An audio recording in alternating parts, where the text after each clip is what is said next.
Hello everyone, स्वागत है आप सभी का मेरे यूट्यूब चैनल KGX क्लासेस में। दोस्त, डेली की तरह आज भी मैं इंग्लिश का एक शॉर्ट स्टोरी लाया हूं, जिसके माध्यम से हम लोग इंग्लिश के grammars rule, vocab, English pronunciation तथा इंग्लिश सेंटेंस का हिंदी में अनुवाद अच्छे से सीखेंगे। आज की जो स्टोरी है वो बहुत ही इंटरेस्टिंग स्टोरी है। इसे सुनकर आप सभी को मज़ा आएगा और इसमें आपको इंग्लिश के नए नए वर्ड्स मिलेंगे, नए नए स्ट्रक्चर्स मिलेंगे। तो इसे आप कॉपी में ज़रूर नोट कीजिएगा। और आपने अभी तक मेरे चैनल को सब्सक्राइब नहीं किया है तो प्लीज़ मेरे चैनल को सब्सक्राइब कीजिए, वीडियो को लाइक कीजिए, वीडियो को दोस्तों के साथ शेयर कीजिए। मैं इसी प्रकार से डेली एक इंटरेस्टिंग स्टोरी, एक मॉरल स्टोरी लाता हूँ और आप सभी को इंग्लिश सिखाने का, इंग्लिश का डर भगाने का प्रयास करता हूँ, है ना। तो चलिए सबसे पहले हम लोग देखते हैं स्टोरी का हेडिंग क्या है ना। उसके बाद हम लोग स्टोरी को रीडिंग करेंगे और हर एक वर्ड का हम लोग हिंदी मीनिंग समझेंगे, है ना। तो चलिए हम लोग स्टार्ट करते हैं। देखिए स्टोरी का हेडिंग है द हॉर्स राइडिंग। क्या है? The horse riding. देखिए हॉर्स मतलब होता है घोड़ा और राइडिंग मतलब होता है सवारी करना, है ना। लेकिन जब दोनों एक साथ वर्ड आता है तो इसका मतलब हो जाता है घुड़सवारी। क्या हो जाता है?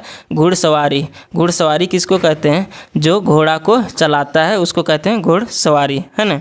तो चलिए हम लोग स्टोरी को पढ़ना शुरू करते हैं। Once upon a time there was a man named Jim. देखिए वंस अपॉन अ टाइम एक फ्रेज़ है, इसका मतलब होता है काफ़ी समय पहले या फिर एक समय की बात है ना। There was a man named Jim, इसका क्या हिंदी होगा? देखिए जब भी सेंटेंस देयर से शुरू होता है ना, जब भी सेंटेंस में देयर जो है सब्जेक्ट की जगह आता है तो देयर का कोई अर्थ नहीं निकलता, है ना।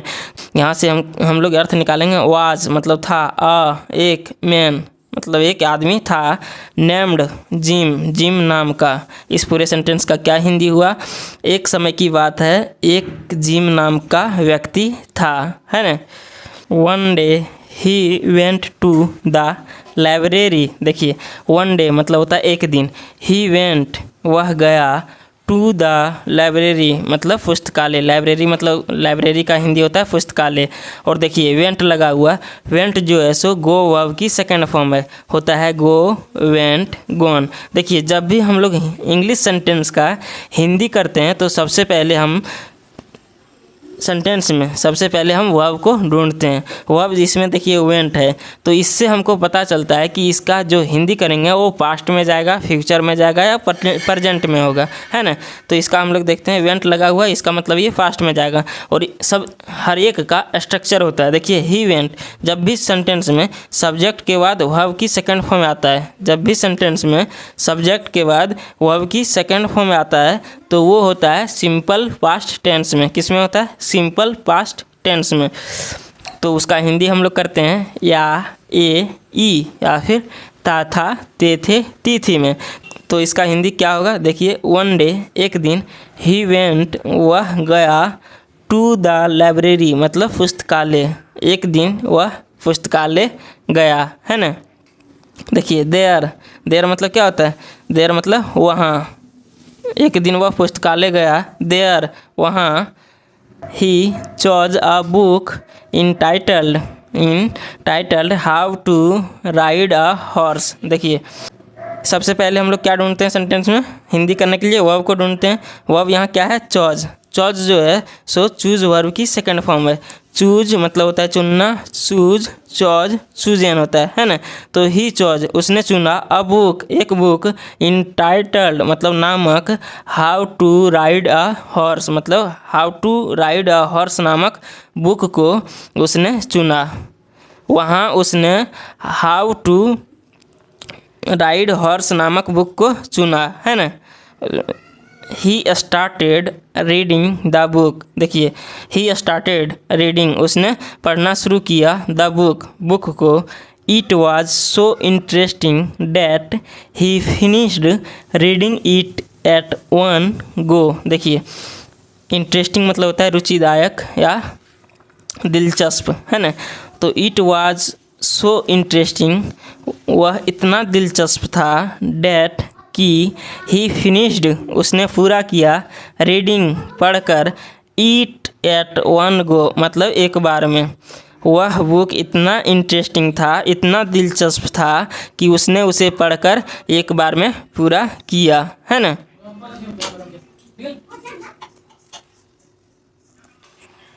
One day he went to see a friend, देखिए वन डे मतलब होता है एक दिन, ही वेंट वह गया, टू सी मतलब देखने के लिए, सी मतलब क्या होता है देखना, टू सी देखने के लिए, आ फ्रेंड एक दोस्त को।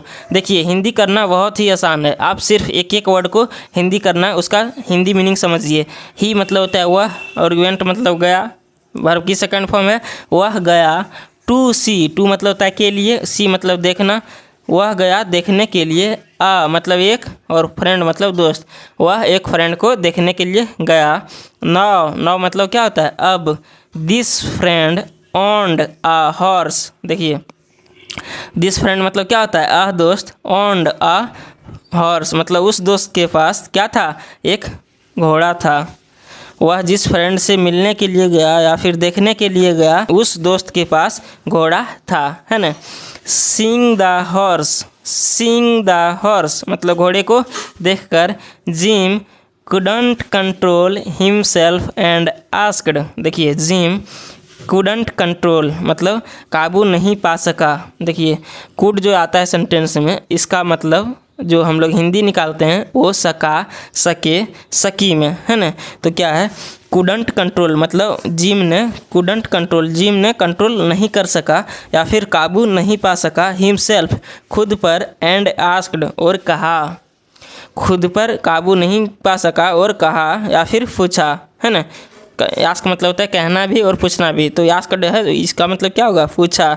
वह जो है सो अपने पर काबू नहीं पा सका और पूछा, क्या पूछा, कैन आई राइड और हॉर्स। देखिए कैन जो आया है जब भी सेंटेंस एक्जुलरी वर्ब या फिर WH वर्ड से शुरू होता है वो इंट्रोगेटिव सेंटेंस होता है। इंट्रोगेटिव सेंटेंस का मतलब है वो क्वेश्चन पूछने वाला सेंटेंस होता है ना। तो देखिए यहाँ कैन आया है, कैन जो है सो क्या है एक्जुलरी वर्ब है, कैन आई राइड और हॉर्स ये है, इसका हम लोग हिंदी कैसे करेंगे।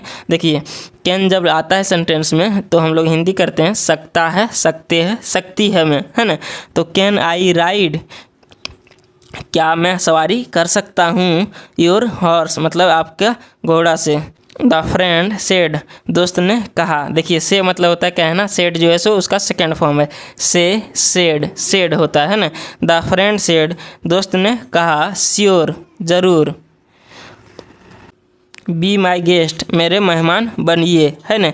Gym tried to sit on the horse, देखिए जिम के बाद ट्राइड, ट्राई मतलब होता है कोशिश करना, ट्राइड जो है सो सेकंड फॉर्म है ना। तो जिम ट्राइड जिम ने कोशिश किया, टू सीट बैठने का, ऑन द हॉर्स मतलब घोड़े पर, जिम ने घोड़े पर बैठने का कोशिश किया, but a horse always recognizes its rider, देखिए बट लेकिन अ हॉर्स एक घोड़ा, ऑलवेज हमेशा, रिकॉग्नाइज मतलब पहचानता है, इट्स राइडर मतलब अपने सवार को, है ना। देखिए जो उसका सवार करता है उसको पहचानता है ना। हॉर्स हमेशा अपने सवार को पहचानता है ना। It jumped up and flung Jim on the ground, देखिए क्या होगा इसका Hindi, it jumped, it jumped मतलब उछला, एंड फ्लंग और गिराया, जिम जिम को, ऑन द ग्राउंड मतलब ज़मीन पर। द फ्रेंड आस्क्ड दोस्त ने पूछा, where did you learn to ride, देखिए वेयर है ये भी, where did you learn to ride. देखिए जब भी सेंटेंस एक्जुलरी वर्ब या WH से शुरू होता है, ये WH से शुरू हुआ है तो ये इंट्रोगेटिव सेंटेंस होता है ना। तो वेयर डिड यू लर्न आपने कहाँ सीखा है, टू राइड मतलब सवारी करना, आपने सवारी करना कहाँ सीखे हैं। जिम रिप्लाइड जिम ने जवाब दिया, आई लर्नड मैंने सीखा, इट इसे, फ्रॉम अ बुक एक किताब से, मैंने इसे एक किताब से सीखा। देखिए लर्न मतलब होता है सीखना, लर्नट जो है सो वर्ब की सेकंड फॉर्म है।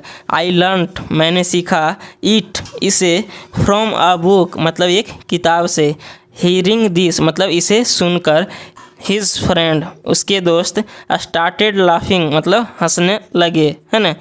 इसे सुनकर उसके दोस्त हंसने लगे। ही सेड उसने कहा, क्या कहा, वन मस्ट रिमेंबर मतलब किसी को भी अवश्य याद होना चाहिए, है ना। किसी को भी रिमेंबर मतलब क्या होता है, याद होना, याद करना या फिर याद होना। वन मस्ट रिमेंबर मतलब किसी को भी याद होना चाहिए। डैट मतलब कि one can not learn riding by reading about it in a book. देखिए डैट कि वन कैन नॉट लर्न मतलब कोई नहीं सीख सकता है, कैन नॉट लगा हुआ है मतलब नहीं सीख सकता है। राइडिंग मतलब सवारी करना, बाय रीडिंग मतलब पढ़कर, अबाउट इट इसके बारे में, इन अ बुक एक किताब में। कोई भी इसे किताब से पढ़कर नहीं सीख सकता है ना। You need practical experience if you wish to ride. देखिए यू नीड मतलब होता है ज़रूरत, प्रैक्टिकल मतलब होता है व्यवहारिक, और एक्सपीरियंस मतलब क्या होता है, अनुभव, है ना। यू नीड आपको ज़रूरत है, प्रैक्टिकल एक्सपीरियंस मतलब व्यवहारिक अनुभव, इफ़ यदि, यू विश टू राइड यदि आपकी इच्छा है सवारी करने का तो, है ना। यदि आपकी इच्छा सवारी करने का है तो आपको व्यवहारिक अनुभव होना चाहिए, है ना। मॉरल देख लेते हैं अब इस स्टोरी का। मॉरल मतलब होता है शिक्षा। इस स्टोरी को देखने के बाद, पढ़ने के बाद, समझने के बाद हमको इससे क्या शिक्षा मिला, है ना। तो मॉरल देखते हैं। मॉरल है प्रैक्टिस इज़ इम्पॉर्टेंट। देखिए प्रैक्टिस मतलब क्या होता है, अभ्यास, है ना, और इम्पॉर्टेंट मतलब महत्वपूर्ण। तो अभ्यास महत्वपूर्ण है ना। इसका हिंदी क्या होगा, अभ्यास महत्वपूर्ण है। तो दोस्त ये स्टोरी कैसा लगा आप इसे कमेंट में ज़रूर बताइए, और आपको यदि ये स्टोरी अच्छा लगा होगा तो आप मेरे चैनल को सब्सक्राइब कीजिए, वीडियो को लाइक कीजिए, वीडियो को दोस्तों के साथ शेयर कीजिए।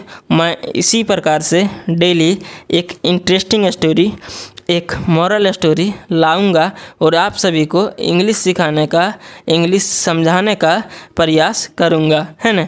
और आप इसमें जो नए नए वर्ड्स हैं इसका आप PDF चाहते हैं तो आप मेरे टेलीग्राम पर ज्वाइन होइए। मैं टेलीग्राम चैनल का लिंक डिस्क्रिप्शन में डाल दूंगा, आप वहां से ज्वाइन होइए, या फिर टेलीग्राम में जाके सर्च कीजिए KGX क्लासेस, वहाँ आपको मिल जाएगा, वहाँ से ज्वाइन होइए। मैं वहाँ इसका PDF प्रोवाइड कर दूंगा, है ना।